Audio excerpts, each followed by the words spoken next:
ہم کریں گے ہر مظلوم کی حمایت۔ السلام علیکم، میں ہوں حورین فاطمہ اور آپ دیکھ رہے ہیں حمایتی نیوز HD چینل۔ نظر ڈالتے ہیں آج کی اہم خبروں پر۔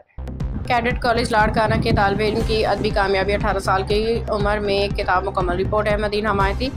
لاڑکانہ کیڈٹ کالج لاڑکانہ کے ہونہار طالب علم اوشاق حسن جانوری نے کم عمری میں شاندار ادبی کارنامہ سر انجام دیتے ہوئے اپنی پہلی کتاب مکمل کر لی ہے۔ اوشاق حسن جانوری نے میٹرک کے دور سے تحریر کا آغاز کیا اور فرسٹ ایئر تک کالج کا سخت نظم و ضبط و مصروف تعلیمی ماحول کے باوجود اپنی کتاب کو مکمل کیا۔ اس کامیابی میں ان کے استاد جمیل احمد تاسکیلی، محمد حسن، والد محترم جانوری اور قریبی ساتھی حسنین حنیف حمایتی کا اہم کردار رہا، جنہوں نے ہر قدم پہ ان کی حوصلہ افزائی کی۔ کتاب مکمل ہونے پہ اوشاق حسن جانوری، حسنین حنیف حمایتی اور استاد جمیل احمد تاسکیلی نے کالج کے پرنسپل بریگیڈیئر غلام رضا سے ملاقات کی اور انہیں کتاب پیش کی۔ اس موقع پہ پرنسپل نے طالب علم کی محنت، لگن اور صلاحیتوں کو سراہتے ہوئے ہمارے لیے باعث فخر ہے کہ ہماری ادارے کے طالب علم نے صرف 18 سال کی عمر میں کتاب مکمل کر کے نام روشن کیا۔ اوشاق حسین جانوری کی یہ کتاب سندھی زبان میں تحریر کی گئی ہے، جس کا عنوان ہے ایک نہ وسرنڈر منظر، ایک نہ بھولنے والا منظر۔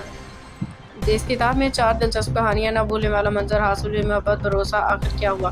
یہ کتاب نوجوان نسل کے لیے بہترین مثال، محنت، لگن اور عزم کے ساتھ بڑے سے بڑا ہدف حاصل کیا جا سکتا ہے۔ عوام الناس سے اپیل ہے کہ تمام قارئین سے گزارش ہے اوشاق حسن جانوری کی اس کاوش کو سراہیں، اس کتاب کو زیادہ سے زیادہ خریدیں، پڑھیں تاکہ ایسے باصلاحیت نوجوانوں کی حوصلہ افزائی ہو سکے۔ ہماری تھوڑی سی توجہ اور پذیرائی کسی نوجوان کی روشن مستقبل کا سبب بن سکتی ہے۔ باخبر رہیے ہر جگہ ہر وقت، جانیے ملکی و غیر ملکی حالات و واقعات یقین کے ساتھ۔